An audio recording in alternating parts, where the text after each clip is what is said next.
Good day everyone. For today's lesson, we are going to talk about a kind of modal verb that talks about or describes an ability. This is the able to of grammar. Again, good day everyone. Our first modal verb that describes an ability in the present is the modal verb can. Can is in its present form and describes an ability in the present. Now let's talk about its positive and negative form, which is can, cannot, or can't. Its rules are the modal verb goes between the subject and the main verb in its base form. So subject, modal verb, main verb in its base form. Let's take a look at this description. Can goes between the subject and the main verb. The verb after can goes in its base form. Now this is an example. I can catch a ball. Miss Angelica, can you point out the subject in this sentence? Morning, sir. Good morning. I is the subject in the sentence. That's correct. Thank you so much, Miss Angelica. Miss Rose Ann, can you point out the verb in its base form?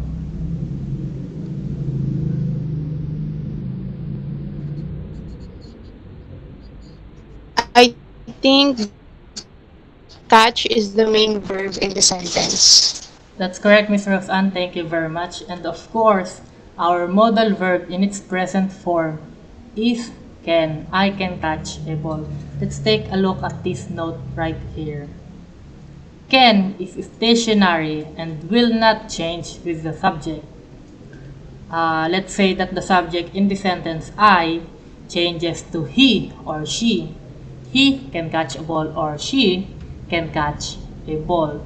As you might have noticed, the modal verb can does not change and will not change even if the subject changes. Let's proceed with this short recitation. She can sing, sung, singing, sings country music. Miss Angelica, can you point out the right verb that we should use in this sentence?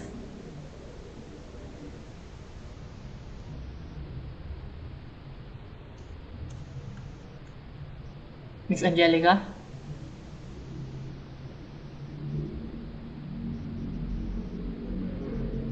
Hello, sir. Good morning.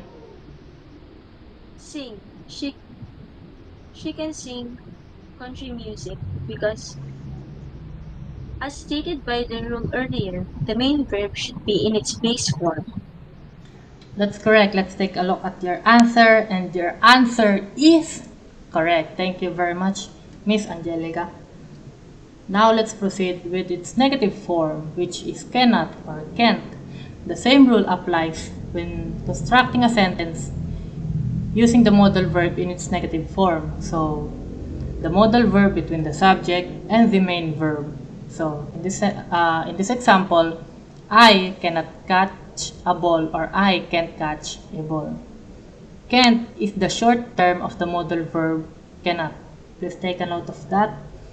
And now, here are some more examples to deepen your understanding. She can build a bow. She, the subject, can, the modal verb, and build, the main verb in its base form, and of course, a bow is the object. The same rule applies to all of these examples. You cannot write a poem. I can draw the Eiffel Tower, or he can't open the door. Take a look at this dissected sentence for you to better memorize the different parts when constructing a proper sentence using a modal verb that describes an ability. So, the first one is the subject. You can use I, he, she, it, we, they, or any subject that you can think of. And the modal verb can, cannot, or can't. And of course, the main verb in its base form, which in this sentence is cook. And of course, the object, an egg. So like I can cook an egg, or he cannot cook an egg, they can cook an egg. Now let's proceed with the past form of the modal verb can, which is could. Could describes an ability that the subject had before. The same rule applies when constructing a sentence using the modal verb could. The only difference is that we will include a time setting or a time frame to answer the question, when did the subject had that ability? So of course, here is the positive and the negative form, could or couldn't or could not for longer. Take a look at this example. She can't jump fences now, but she could when she was younger. Miss Angelica, can you point out the modal verb in its present form? I think, sir, can't is the modal verb in its present form in the sentence. That is correct. Thank you so much, Miss Angelica. Miss Rose Ann, can you point out the modal verb in its past form? Could is the modal verb in its past form in this sentence. That is correct, Miss Rose Ann. And of course, Miss Angelica, can you point out the time frame or the time setting in the sentence? I think, sir, younger is the time setting in the sentence. That is correct. Thank you very much, Miss Angelica. The same rule applies to this modal verb between the subject and the main verb in its base form.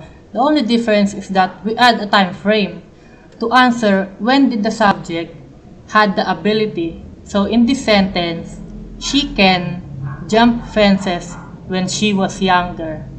The time frame answers the question when. Take a note of that, please. And here are some more examples to deepen your understanding. She couldn't join the competition last year because she was injured.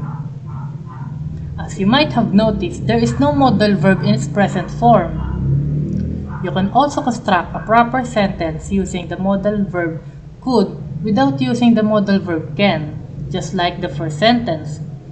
The only important part that we should include when using the past form could is that we need to include a time setting or a time frame, or in this sentence, last year. And of course, the following two examples are, I can run a 10-kilometer marathon now, but I couldn't last month. Or he could solve crimes before, but now he can't because of Alzheimer's. Let's proceed to our last part of the discussion, which is the modal verb that describes the future ability or will be able to. Its future and its positive and negative form is will be unable to, will be able to, or won't be able to. Let's take a look at this sentence. Right now, she can only run a 5-kilometer marathon. But if she trains more, she will be able to run a 10-kilometer marathon. Miss Angelica, can you point out the modal verb in its present form? Can is the modal verb in its present form in the sentence. That is correct, Miss Angelica. Thank you very much. Miss Rose Ann, can you point out the modal verb in its past form? In its future form, sorry. I think, sir, will be able to is the modal verb in its future form in the sentence.